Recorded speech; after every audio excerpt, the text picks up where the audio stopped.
The statements we're about to show you are from the Holy Qur'an, and is said to be the official, unchanged, pure word of God, revealed over 1400 years ago.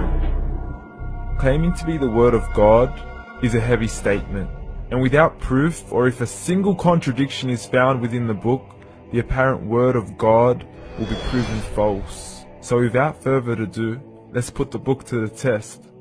In the 23rd chapter, titled The Believers, from the 12th to the 14th verses, God is said to give a detailed description of how the human being is formed.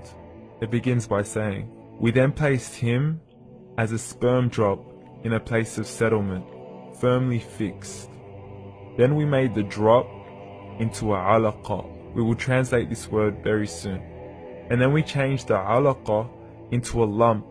Then we made out of that lump into bones. And then we clothed the bones with flesh. Then we caused him to grow and come into being and attain the definitive human form." In the 21st century, we can now safely say that this verse is clearly describing the process of human development in correct chronological order. However, what we should be paying attention to in particular is the second stage, referring to the development of the embryo. The specific word used to describe the embryo in this verse is the word alaqa. The word alaqa, when translated into English, can mean three separate things. Firstly, a blood clot, or to be suspended, that is to be hanging or clinging to something, or thirdly and finally, a leech. Now, all three definitions don't come anywhere near what we perceive to be the human embryo. So, why are these words used, and what significance do they share with the human embryo? Can the embryo be described as a blood clot? Well, what do you think?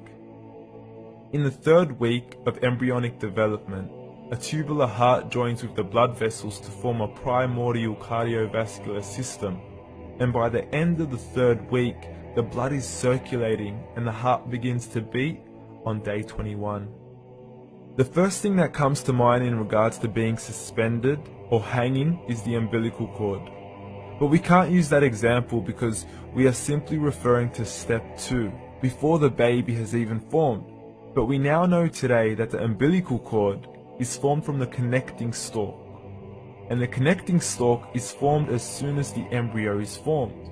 The embryo's connecting stalk has even been described by John Allen and Beverly Kramer as an object to suspend the developing embryo in the extra-embryonic column. So an embryo is suspended and does have a strong resemblance with the blood clot. What on earth would an embryo have to do with a leech? Figure A shows the structure of an embryo at 25 days. Figure B shows a leech. Now please note once again that the embryo in this stage is no greater than the size of a kernel of wheat. This is an X-ray of the embryo at 22 days. This is the internal structure of a leech. It's mind-blowing stuff, but you still haven't seen anything yet. This is the head of the embryo at 22 days. The detail you are seeing right now is absolutely impossible to be seen with the human eye and can only be seen with a microscope.